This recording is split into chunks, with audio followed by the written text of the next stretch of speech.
ओम नमो भगवते वासुदेवाय। अथ चतुर्थो अध्याय। महर्षि व्यास का असंतोष। व्यास जी कहते हैं, उस दीर्घकालीन सत्र में सम्मिलित हुए मुनियों में विद्या वयोवृद्ध कुलपति ऋग्वेदी शौनक जी ने सूत जी की पूर्वोक्त बात सुनकर उनकी प्रशंसा की और कहा। शौनक जी बोले, सूत जी, आप वक्ताओं में श्रेष्ठ हैं तथा बड़े भाग्यशाली हैं। जो कथा भगवान श्री सुखदेव जी ने कही थी, वही भगवान की पुण्यमयी कथा कृपा करके आप हमें सुनाइए। वह कथा किस युग में, किस स्थान पर और किस कारण से हुई थी? मुनिवर श्री कृष्ण द्वैपायन ने किसकी प्रेरणा से इस परमहंसों की संहिता का निर्माण किया था? उनके पुत्र सुखदेव जी बड़े योगी, समदर्शी, भेदभाव रहित, संसार निद्रा से जगे एवं निरंतर एकमात्र परमात्मा में ही स्थिर रहते हैं। वे छिपे रहने के कारण मूढ़ से प्रतीत होते हैं। व्यास जी जब संन्यास के लिए वन की ओर जाते हुए अपने पुत्र का पीछा कर रहे थे, उस समय जल में स्नान करने वाली स्त्रियों ने नंगे सुखदेव को देखकर तो वस्त्र धारण नहीं किया, परंतु वस्त्र पहने हुए व्यास जी को देखकर लज्जा से कपड़े पहन लिए थे। इस आश्चर्य को देखकर जब व्यास जी ने उन स्त्रियों से इसका कारण पूछा,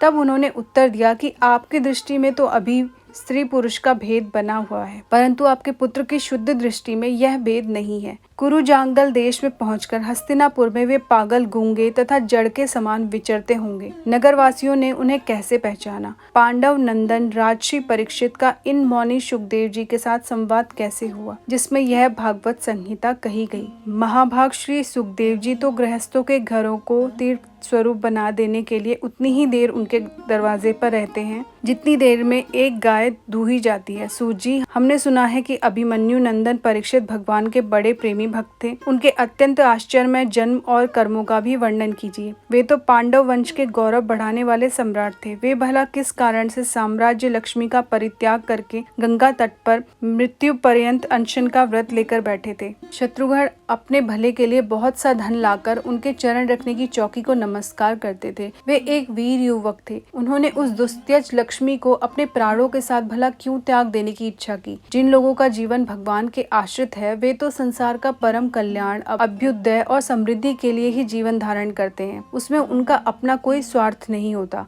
उनका शरीर तो दूसरों के हित के लिए था। उन्होंने विरक्त होकर उसका परित्याग क्यों किया? वेदवाणी को छोड़कर अन्य समस्त शास्त्रों के आप पारदर्शी विद्वान हैं सूत जी, इसलिए इस समय जो कुछ हमने पूछा है वह सब कृपा करके हमें कहिए। सूत जी ने कहा, इस वर्तमान चतुर्युगी के तीसरे युग द्वापर में महर्षि पराशर के द्वारा वसु कन्या सत्यवती के गर्भ से भगवान के कला अवतार योगी राज व्यास जी का जन्म हुआ। एक दिन वे सूर्योदय के समय सरस्वती के पवित्र जल में स्नान आदि करके एकांत पवित्र स्थान पर बैठे हुए थे। महर्षि भूत और भविष्य को जानते थे। उनकी दृष्टि अचूक थी। उन्होंने देखा कि जिसको लोग जान नहीं पाते, ऐसे समय के फेर से प्रत्येक युग में धर्म संकरता और उसके प्रभाव से भौतिक वस्तुओं की भी शक्ति का ह्रास होता रहता है। संसार के लोग श्रद्धाहीन और शक्ति रहित हो जाते हैं। उनकी बुद्धि कर्तव्य का ठीक ठीक निर्णय नहीं कर पाती और आयु भी कम हो जाती है। लोगों की इस भाग्यहीनता को देखकर उन मुनीश्वर ने अपनी दिव्य दृष्टि से समस्त वर्णों और आश्रमों का हित कैसे हो, इस पर विचार किया।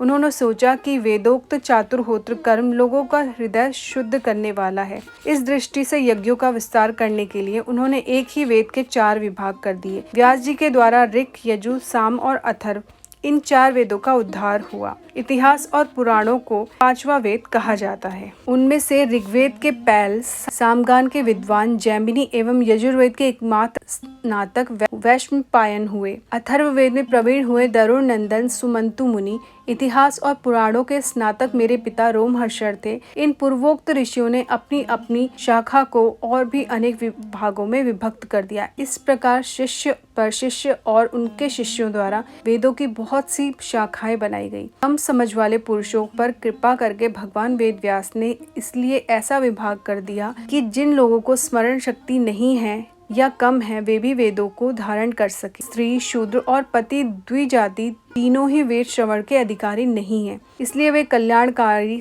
शास्त्रोक्त कर्मों के आचरण में भूल कर बैठते हैं। अब इसके द्वारा उनका भी कल्याण हो जाए, यह सोचकर महामुनि व्यास जी ने बड़ी कृपा करके महाभारत इतिहास की रचना की। शौनकादि ऋषियों, यद्यपि व्यास जी इस प्रकार अपनी पूरी शक्ति से सदा सर्वदा प्राणियों के कल्याण में ही लगे रहे, तथापि उनके हृदय को संतोष नहीं हुआ। उनका मन कुछ खिन्न सा हो गया। सरस्वती नदी के पवित्र तट पर एकांत में बैठकर धर्मवेत्ता व्यास जी मन ही मन विचार करते हुए इस प्रकार कहने लगे। मैंने निष्कपट भाव से ब्रह्मचर्य आदि व्रतों का पालन करते हुए वेद, गुरुजन और अग्नियों का सम्मान किया है और उनकी आज्ञा का पालन किया है। महाभारत की रचना के बहाने मैंने वेद के अर्थ को खोल दिया है, इससे स्त्री, शूद्र आदि भी अपने अपने धर्म कर्म का ज्ञान प्राप्त कर लेते हैं। यद्यपि मैं ब्रह्म तेज से संपन्न एवं समर्थ हूँ, तथापि मेरे हृदय कुछ अपूर्ण काम सा जान पड़ता है। अवश्य ही अब तक मैंने भगवान को प्राप्त कराने वाला धर्मों का प्राय निरूपण नहीं किया है। वे ही धर्म परमहंसों के प्रिय हैं और वे ही भगवान को भी प्रिय हैं।